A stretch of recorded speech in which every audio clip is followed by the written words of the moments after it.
Welcome back. Today we're going to be talking if the gold train has left the station, should you be on it? We have seen gold prices climb above 3,100 an ounce. I'm Eric Sepanek, this is Steve Rand, and this is the Gold Spot.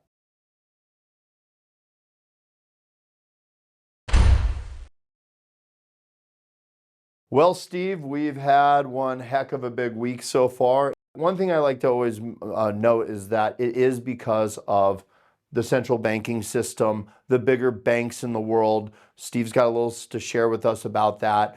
But that's really what moves these markets. It's not the mom and pop investors. That's not. It's centralized banking is what really is moving those numbers. With that being said, Elon Musk was in the news with his Doge team just recently. It was a Fox News report, but man, I'll tell you, Steve, we watched it, and the amount of oversight, fraud, overspending, just lack of communication, computer systems that are just archaic, caves where we're storing documents for retirement. The list goes on and on. I don't think these are things that are making us feel positive about the direction of the dollar. I think that at this point in time, we have a lot of concerns knowing that if we don't right the wrongs of where this ship is headed, it'll hit an iceberg and we'll just sink. So we know that we need to fix this, but that also means there's going to be pain along the way. And with that, if you could tell us what reports have shown recently with what the banking sector thinks is going to happen with gold. Yeah, I mean, you've seen banks that for years have kind of resisted to showing projections on gold going higher because it doesn't really work with their investors and what their strategies that they have are. But right now, I think it's also they don't want to be wrong. You know, they don't want to be wrong over and over again. They want to kind of give you an understanding as far as how things could be going. And there were some pretty big banks this week that made some pretty large projections, including Morgan Stanley, Citigroup, and then Goldman Sachs. And the projections have risen by several $100s an ounce for many of these banks this year. Morgan Stanley saying as high as $3,400 per ounce by the end of the year.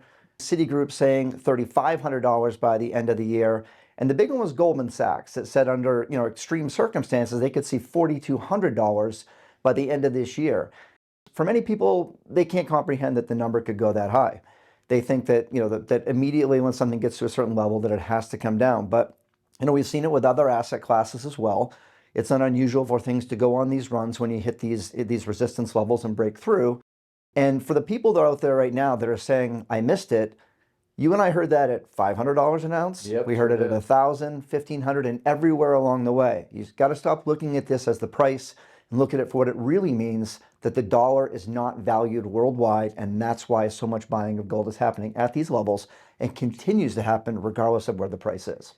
I mean, you and I 5 years ago would never have thought Goldman Sachs of all of all news sources would or banking news would ever come out and say something like 4,200 an ounce. I mean, that's surprising, which also kind of leads us to the idea, are we still trading a commodity here? Or do you believe the central banks are looking at this more as like what money really is worldwide? Yeah, I think that they're terrified of the US dollar and what it means and what's going to happen with it down the road. And they're hedging themselves just like we should be doing and getting a position in something as insurance against what that dollar's value down the road is going to buy you. Really, that's what this comes down to, is what the dollar buys you now compared to what it bought you in the past and what little it may buy you in the future. Okay. Also, I want to talk with, it's April, and we're headed towards mid-April, which of course means tax season, everyone's favorite time of the year. So with that, we're gonna send this over to Michelle.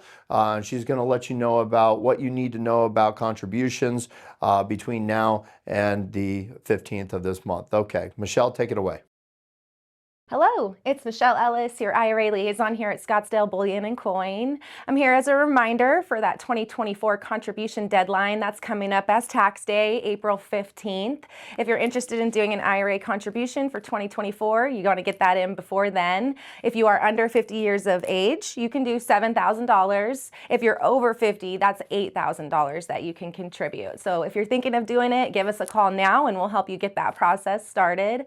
Now's a great time to do it as well. A lot of clients take advantage of the fact you can do both 2024 and 2025, bringing your total buying power up to $14,000 or $16,000 respectively. So if you're interested, let us know. All right, back to you guys.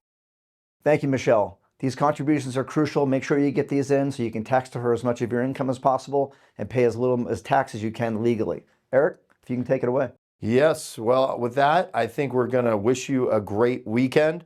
We have one heck of a huge start to the year with gold prices, silver prices. If you want to know more or if you'd like to talk to Steve, go ahead, call, text us, email us. We're here to help. Have a great weekend. See you next time right here on The Gold Spot. If you enjoyed today's Gold Spot, like or subscribe to both our YouTube and Rumble channels. Also comment below if you have any questions or if you want to hear us talk about a specific topic in a future video.